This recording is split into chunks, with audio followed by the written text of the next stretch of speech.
Хүүхдүүдээ өнөөдрийн хичээлээр гэр бүлийн уламжлалт ёсны учир шалтгааны талаар ярилцуулна. Ийм учраас багшийнхаа асуусан асуултыг анхааралтай сонсож дотроо эргцүүлэн бодоорой. Нэгдүгээр асуулт: гэр бүлийн уламжлалт ёсны талаар та нар юу мэдэх вэ? Хоёрдугаар асуулт: тэрхүү уламжлалт ёс нь ямар учир шалтгааныг өөртөө агуулж байдгийн болоо? Эргцүүлэн бодоод дэвтэрдээ хариулж бичээрэй. За мэдээж бидний хамгийн үн цэнтэй зүйл бол гэр бүл маань шүү дээ. Тийм учраас монголчуудын гэр бүлийн гишүүдийн хоорондын эрг халуун дулаан харилцаа, хандлага, үр хүүхдээ өсгөн хүмүүжүүлэх ёс жаягийн талаар уламжлалт ёсуудыг бас нэлээдгүй тусаж өгсөн байдаг. Эдгээрээс дараах зүйлийг мэдэж авах болно.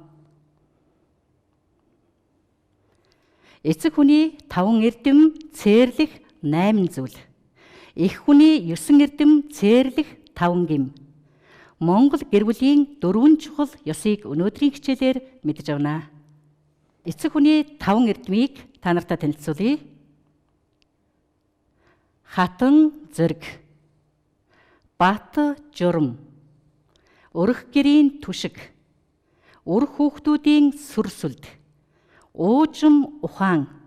Энэ 5 эрдмийг эцэг хүн эзэмших ёстой байна. Тэгвэл цээрлэх 8 зүйлийг одоо танилцуулъя. Бор дарсанд үл шунах, болчимгүй үгэнд үл автах, болох болохгүй хэргийг үл сэдэх, богд Чингисийн сургаалд үл тэрслэх, үр хүүхдээ үл хараах, үнэн ханыг үл гомдоох, үүлийн хэцүүгээс үл зайлсхийх, өмсгийн өнгөнд үл автах гэсэн 8 гмийг эцэг хүн цээрлвштэй юм байна. За тэгвэл Монгол уламжлалт ухаанд эх хүний 9 эрдмийг зааж сургахдаа өнгөнд цэвэр, уйлэнд уран, үрд энэрэлтэй, үргэлж цэвэр, хандиа түшигтэй, хадамдаа ээлтэй, найранд дуутай, наадамд ерөөлтэй, настанд буянтай хэмээн сургаж иржээ. За үүний зэрэгцээгээр эхнэр хүний цээрлэх 5 гим гэж байна. Үүнд эр бусдыг сэтгэх, атаа жөтөө өвөрлөх, муу санаа агуулах, харамж хахир хатуу байх, зохилдохгүй үйлийг үйлдэхийг төвчих ёстой байна. За ингээд эр хүний эрхэмлэх зүйл, цээрлэх зүйл, мөн эх хүний 9 эрдэм цээрлэх 5 гмийг та нартай хэлж өглөө. Одоо ингээд багш нь Монгол гэр бүлийн 4 чухал ёсыг та нартай бас танилцуулъя. За үүнд эцэг асралтай, эх энэрэлтэй, дүү бишрэлтэй, хүү тахимдуу.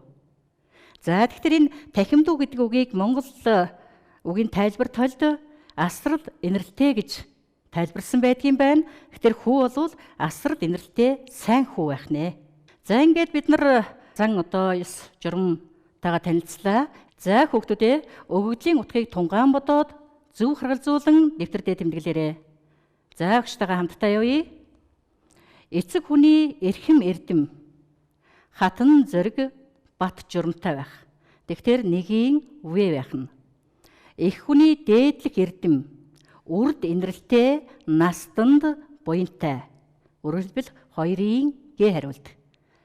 За эцэг хүний цээрлэх зүйл өмсгийн өнгөнд үл автах. Тэгэхээр 3-ын Д хариулт. Эхнэр хүний цээрлэх гим харамч байх, муу санаа агуулахыг цээрлэнэ. Тэгэхээр 4-ийн А байх нь. Монгол гэр бүлийн чухал ёс дүү бишрэлтэй, хүү тахимдуу. Өөрөөр хэлбэл 5-ын Б хариулт зөв байх нэ.